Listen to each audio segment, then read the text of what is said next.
Shabbat Shalom. I wanted to first acknowledge the presence of my colleagues on the Bima and thank you for just all that you've done to make this morning as beautiful as it is. It's just an ongoing privilege to show up to work with the entire clergy team. My daughter Lily likes to sing the praises of something called a Lindy walk. It's based on an obscure theory called the Lindy effect, from which Paul Scalise, a 36-year-old technology lawyer, has become an evangelist for this kind of wisdom from the distant past. He has a Twitter account, a Substack newsletter, a podcast. The point is not to do a deep dive into the Lindy effect, but more what it means and what is the essence to take a Lindy walk. Scalise says that just basically means a stroll, but it's also, in a lot of ancient cultures, a heavy tradition of walking, right? There's the Sabbath stroll. In Greek, it's called volta. There's an Italian version of it. It's just walking for the sake of walking.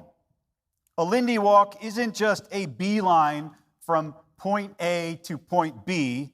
There shouldn't be a set destination.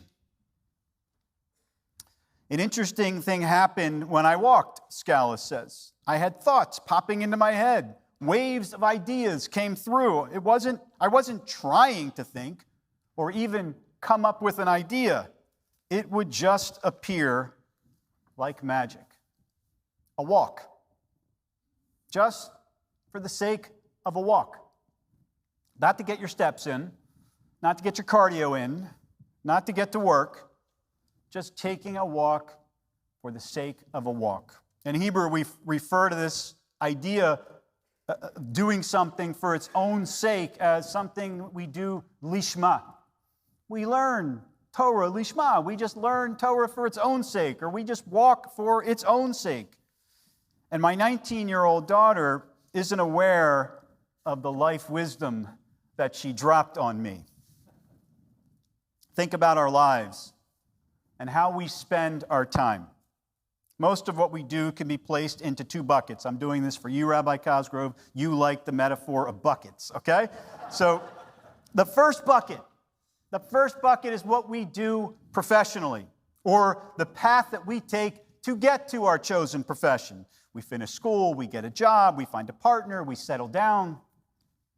The linguists refer to these kinds of activities and ambition as Telik, from the Greek word telos, which means end. There are things we do in our lives that have a beginning point and they have a finish line. And to make sure that we get to the finish line, we have to-do lists filled with tasks that will keep us on track to that finish line.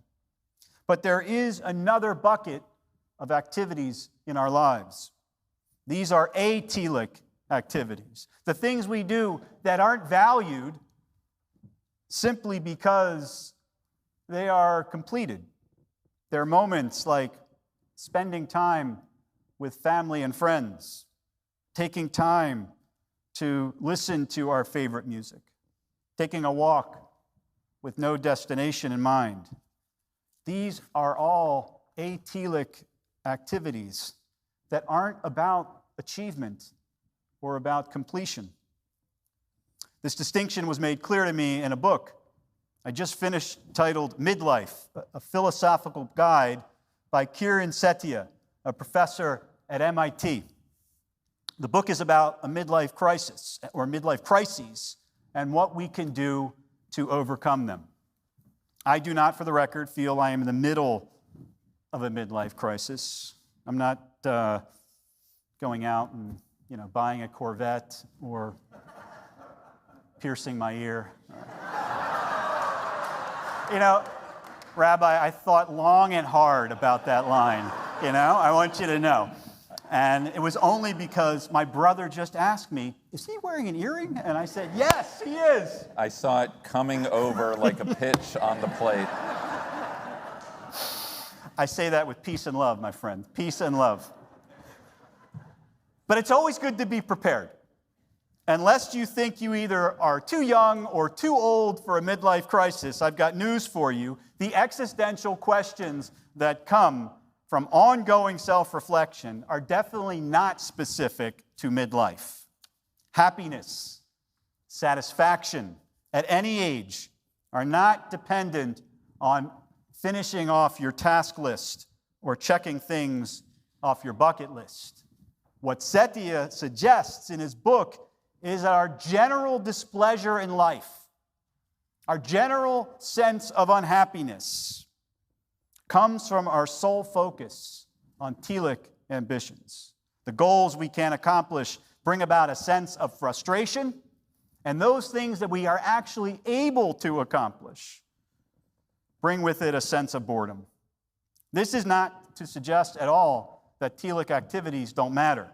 Of course, we want to cure diseases and we want to finish books, and there's value in all of these things. But these are not the things that truly matter. As Setia writes, the way out is to find sufficient value in atelic activities, activities that have no point of conclusion or limit, one whose fulfillment lies in the moment of action itself. To draw meaning from such activities is to live in the present. And by the way, even those things in our lives that feel like telic moments, they have the potential through a shift of mindset to become atelic. Setia uses the example of parenting. When you cook dinner for your kids, when you help them with your homework and put them to bed, telic activities through and through, you are engaging in the act of parenting. And you're just trying to get to the end of the day. Unlike dinner and homework, parenting is complete at every instant, meaning there is no beginning or there is no end. It's a process, parenting, in this mindset. It's not a project. And our tradition is filled with atelic moments. I'll give you 2 examples, but there are many more. Each morning, we open up our Sidurim, we open up our prayer books, and we study a text in the liturgy, first thing in the morning. It's like intention-setting moments in the morning. And we read a Mishnah from the tractate of Peah, that Elu Devarim She'ein Lahem Shior. These are the things, the Mishnah tells us, that have no limit, right? It's right there. And these are the things. They have no fixed measure. The corner of the field, the act of leaving the corner of our field fallow so people can come eat from it, first fruits, appearance before God on festivals, acts of kindness, and study of Torah. Ein lahem shiur. There's no limit to acts of kindness. There's no limit to studying Torah. There's no sense of, you know what, I've done enough here, or I've learned all that I need to know. There is no endpoint.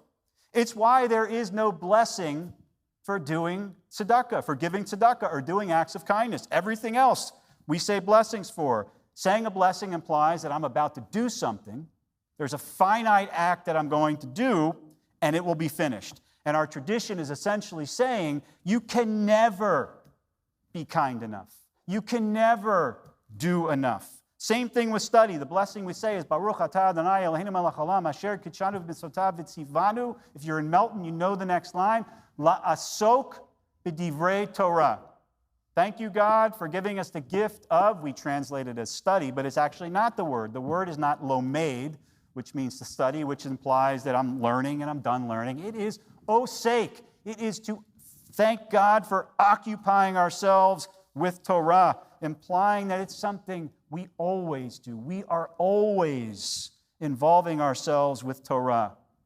When we're here in synagogue, when we're out in the world, when we're parenting, when we're sitting in our place of employment, when we're playing basketball, or anything else we do that engages with other human beings. How we should behave, it's always in our consciousness. There is no end. There is no shiur. There is no limit. These acts, which might feel finite and telic, become atelic when we view them through this lens. This past Tuesday, we celebrated perhaps the most atelic moment of the Jewish year. It was the holiday of Simchat Torah, We read about the death of Moses. We finished the narrative of the Torah. And immediately, what do? We don't actually roll back the Torah because we've got lots of Torahs. But if we didn't, right, we would literally roll back the Torah to the beginning and we start our story anew, or, to quote the rabbi, we begin again. I don't know of a moment in the year that is infused with more meaning. The ending is not really an ending. The beginning is not really a beginning. It's just one long stretch of narrative that goes back generation after generation after generation. And the drama is that the text, the story, never changes. But we come to the story a year older, a year more mature, a year in which we have changed, because we always change. There's no beginning and end to our transitions in life. It's a powerful moment. It reminds me each year as I relive this moment of conclusion and beginning, all in the same moment, a year older than I was before, about the nature of life and the work of what it means to be a human being. In this story without end, Moses doesn't actually achieve his dream to enter the promised land. The narrative ends with the Israelites not quite reaching the destination they've been journeying towards for 40 years since the book of Exodus. They're literally across the shore from the land of Israel. And lest you think that the entire journey through the wilderness was a failure because they didn't reach their destination, or they didn't check off a box in their task list. The end of the Torah comes to teach us a very important atelic life lesson. Our lives are not robbed of meaning because we didn't complete all that we have to do. Our lives are not a failure because they are not complete or they are not finite. There will be a great successor to Moses, whose name is Joshua. Joshua will lead the Israelites into the promised land. And even then, the story of the Israelites, our story, it's just beginning. It's always just beginning. And that's what this moment of reading the opening chapters of the book of Genesis represents. Breshit bara. In the beginning, God created.